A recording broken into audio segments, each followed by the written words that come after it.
Hey folks, Ariel over here in the chicken barn at Finance. So, following up on a whole bunch of questions from the last video about Blackie going broody.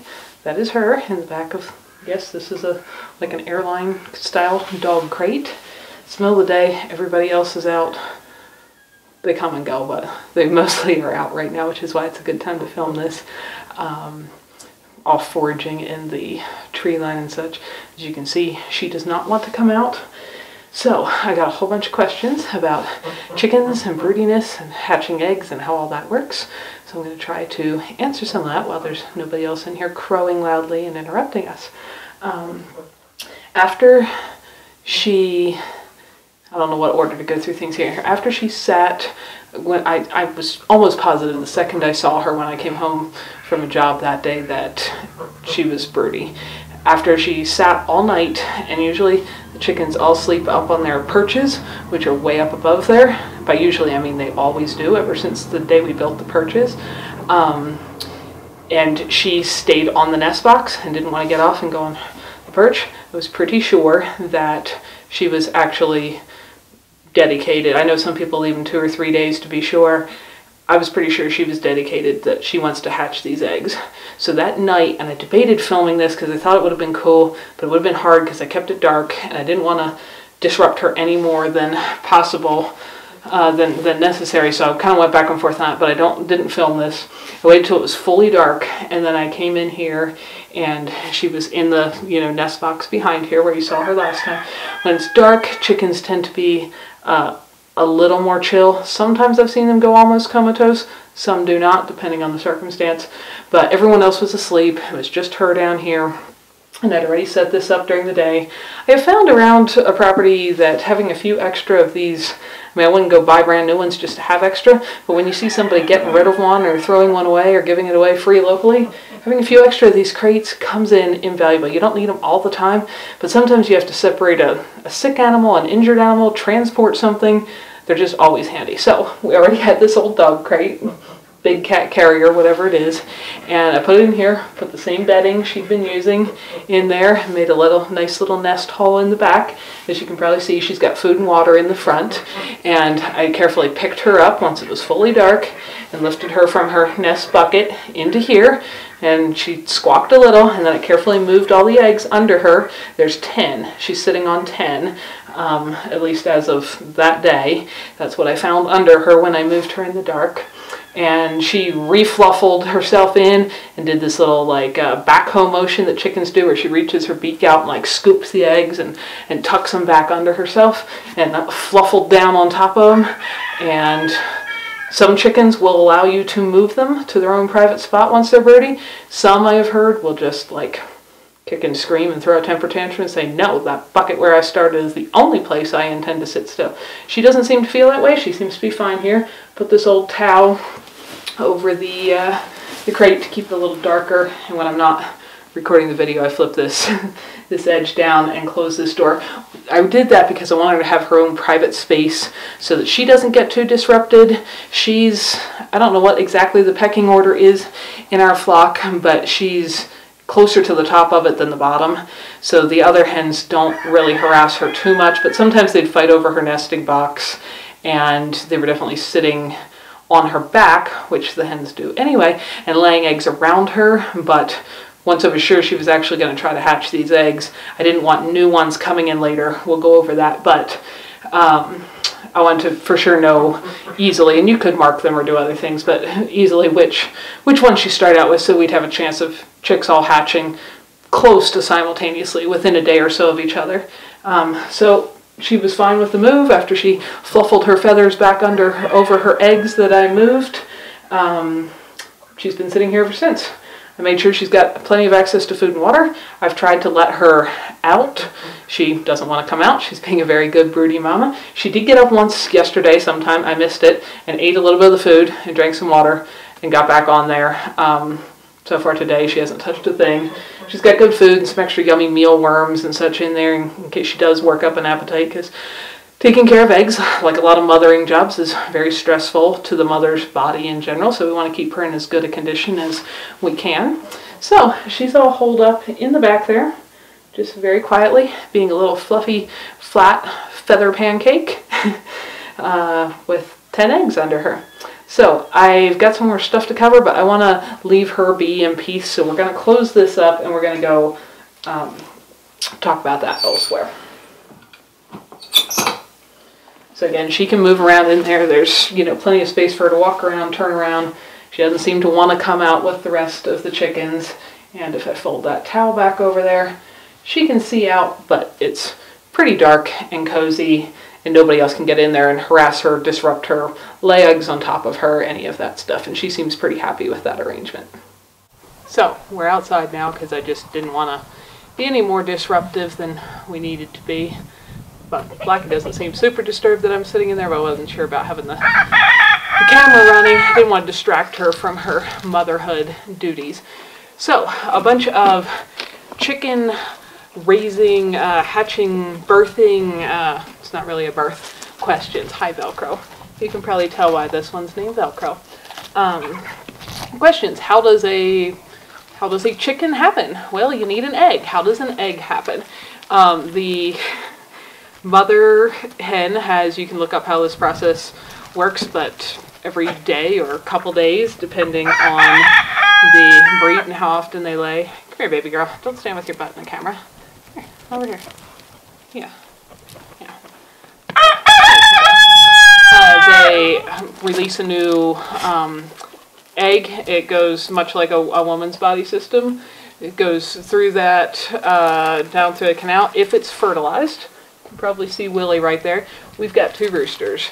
As near as I can tell, all of our eggs are fertilized, which means that a male chicken or rooster has mated with a female.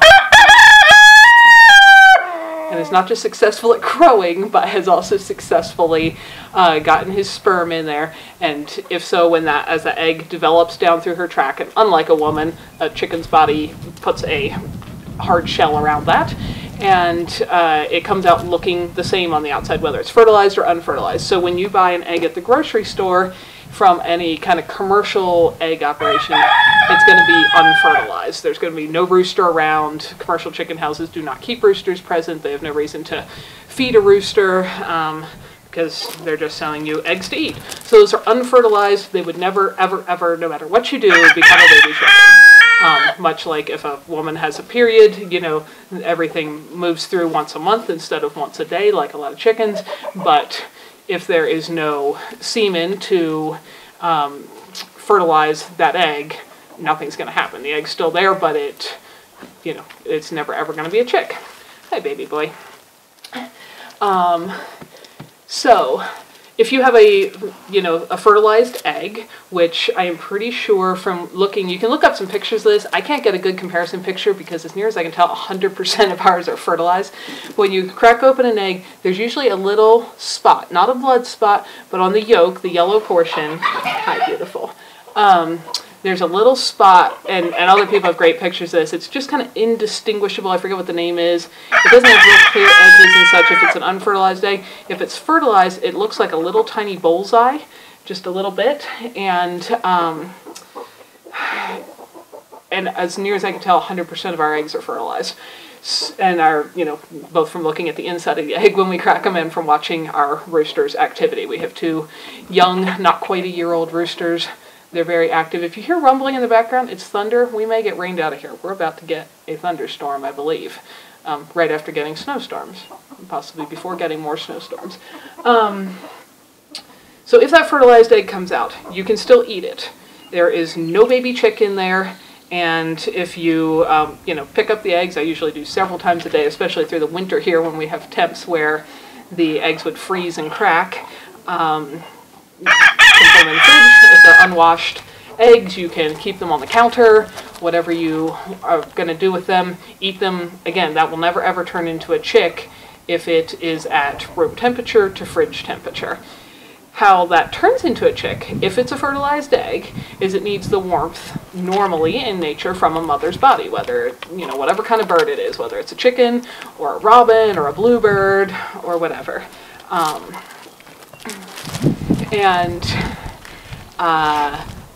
The mother will sit on them and keep them warm. So with chickens, we call this going broody. Now in the wild, from my understanding, you know, wild chickens came from the jungle somewhere, and they would have laid eggs only a few a year, like a dozen or so. This is what, to this day, like a wild robin here does, or the closest thing we have around here to a wild chicken is a grouse. They may lay anywhere from, you know, 5 to 20 eggs in the spring. The mother will sit on that nest till they hatch, and then they will be running around, and you'll have baby grouse, and that mom isn't going to lay any more eggs till the next year. That's what wild chickens would do. Now, people have been selectively keeping chickens who laid more eggs than that for a long time. So now we have chicken breeds, even a heritage breed that's been around for 1,000 years, like the Icelandics, will lay, you know, like 280 or something eggs in a year, and there are some of the really heavily, I might get thunderstormed out of here. Yep, it's thundering, lightning, and the rain is pouring, as you can probably hear, is deafening on the tin roof here. So, we'll come back later. Okay, Ariel back here, one massive thunderstorm rolled through, and there's more thunder rolling. Put down some hail, poured rain for a minute, had a lightning bolt that shook the shop. The dogs both wanted to cuddle with me there for a minute, and now we have a break, but there's another one on the way. So I'll see if I can finish this up. So even breeds like Icelandic chickens that have been around for like 1,000 years, they're laying way, way more than a wild bird would, even though they lay like 280 eggs a year on average or something like that. There are some breeds that have been bred so strongly for egg production that they lay an egg every single day, or sometimes 2 for like anywhere from 350 to 400 eggs per year.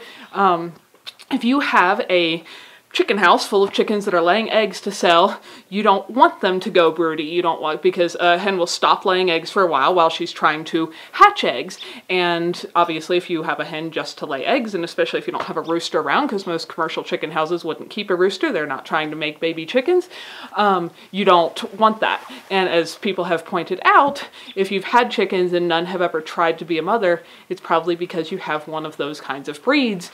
And if somebody's made being a good mother a capital offense for years, it doesn't take too long for that breed to have lost most of its natural ability to be a good mother. Another reason we went with a heritage breed that had not completely lost that.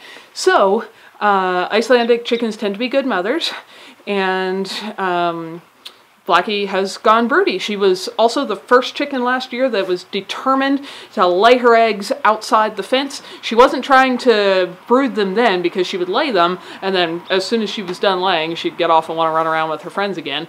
But she was the one that had to double clip her wings and put her on coop arrest just to try to get her to stay on the property so somebody else's dog or something didn't eat her. Anyway, and she has now decided she wants to raise chicks, which is great. So as you can see, well, you couldn't see, you could tell because I told you, when I moved them, there's 10 eggs under her. Some of those are hers, probably 2 or maybe 3. I had to go away for a job, so I was gone like one evening and came back the next day. So I don't know if she actually started sitting the day I came back when I found her, or the evening before. And the rest are from her sisters. So, and they're not actually biological sisters, I just call them that because they all grew up together. They happily lay on top of each other. Hens will share nests. I've even heard of multiple broody hens raising a clutch of eggs together and having 2 or 3, you know, mamas taking turns sitting on there. But she seems dedicated, so we've got her in her own little private box there where she's got, you know, every chance to not be disturbed and such. So what she's going to do, if I could show you, I don't want to disturb her enough to do this, but she's probably pulled out, I could feel this in the dark when I picked her up, she's pulled out a lot of the feathers on her own chest. It's called a brood patch, where they get kind of bald skin there, and she's actually used those feathers in her nest. That's where the expression feathering your nest comes from, and to make it nice and soft. And that also gives her bare skin that she can put right against the eggs as she's sitting on them, which allows her body to better regulate their temperature and humidity, because those are the 2 key things mostly for making a fertilized egg hatch. Of course, you can also do this with an incubator. I have never tried to do, well, Back when I was a kid in school, we actually got 21 eggs, and this was like a science project in school. Had them in an incubator. I think there's now cool like light microscope setups where you can see through the eggs as they develop. That either didn't exist or we didn't have one. So they were developing through the process in the incubator, and every day we broke one open to see what was going on and learn how a chick grows. And what amazed me was by day 3, you couldn't see anything that looked like a chick in there, but on an egg that otherwise looked like you were going to eat it for breakfast, there was this little tiny speck that was a red, clearly pumping, beating heart. Not like a blood spot, that's just some tissue that gets stuck in there. That happens in any egg. This was clearly a beating heart with a little network of blood vessels spread out from it. And by, I'm pretty sure it was day 3, you could actually see those veins and the heart pumping. And from there it went on to develop into a chick. So since any viable eggs that are under her are about 5 days long, they should have little hearts pumping away in there. And she is keeping them warmed and properly humidified. Now, she will get off the nest about once a day to go grab a bite to eat and poop and drink and get back on the nest. I haven't seen her come off today at all. She did at some point yesterday when I wasn't watching because I could tell she ate the mealworms I left for her. But sometimes they'll go several days without getting off. And there's some debate about how long a mama hen can be off her nest before the eggs become non-viable. I've seen a lot of people say no more than 10 or 15 or 20 minutes. This does somewhat depend on the outside temperatures. Obviously, if it's 30 below, that's a different thing than if it's 90 degrees. But I have also heard of people who have raised chickens for a long time and they had a hen get off the nest and then like get stuck outside or something where she couldn't get back in, and so she was off for 6, 12, 24 hours, and they thought these eggs are all toast, there is no way they will ever hatch. And sure enough they did. So apparently some eggs are tougher. I'm looking at a hawk flying over out there. Barely's curled up out of the rain. I don't think he saw him. The chickens all went in out of the rain too. Anyway, so apparently eggs that are, growing and hatching are a little tougher than we think. They can also stay kind of in stasis, I guess, for a while, because a hen could lay one, and normally a hen would lay a whole clutch of eggs if they were just hers and she was the only one around, like a wild grouse.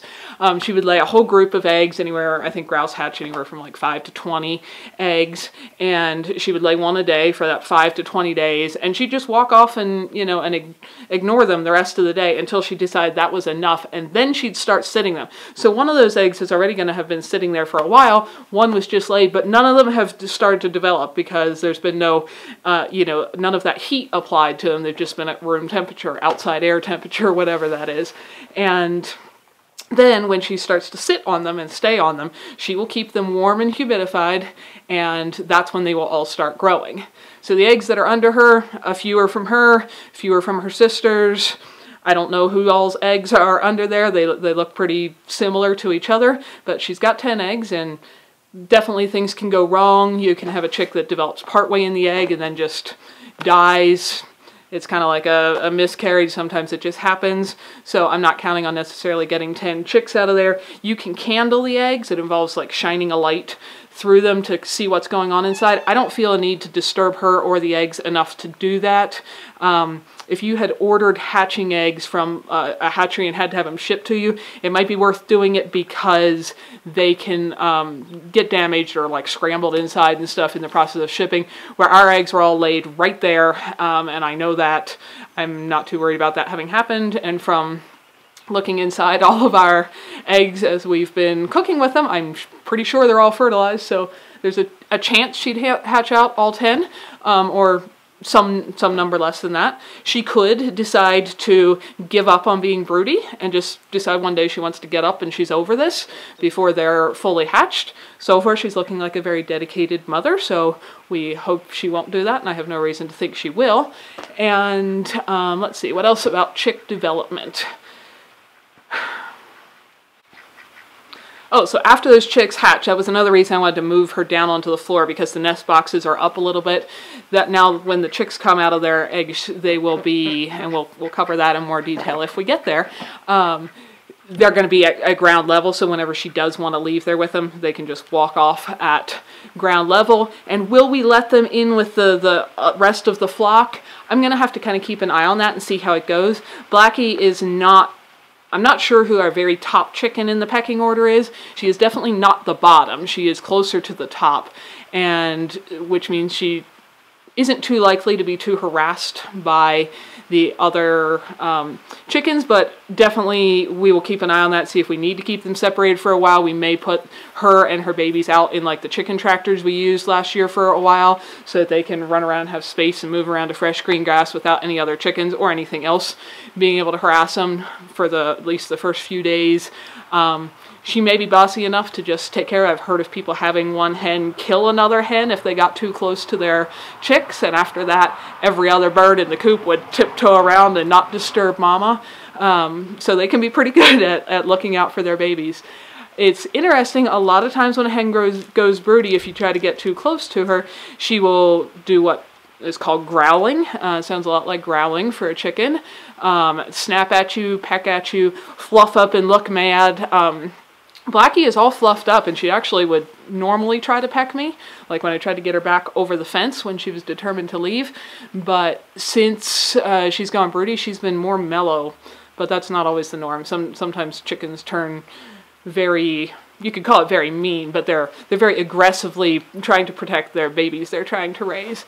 So far, she hasn't seemed to do that to me, but she seems to like her peace and quiet in the back there. So if you've got more questions I didn't answer in here about how baby chicks growing work and how an egg turns into a chicken or something I forgot to cover, ask it down below, and we'll be doing more. We'll check in on her in a few days, and if all goes well, in a few more weeks, hopefully we'll have a video of maybe some eggs hatching. I don't know if I'll be able to get any video of that because I'll probably do it all underneath her, and I don't want to disturb her enough to interrupt that. So we'll see, but ask more questions if I've forgotten to answer questions you ask about how eggs turn into chickens. We hope you enjoyed it. Come back next time for more adventures. Thanks for watching.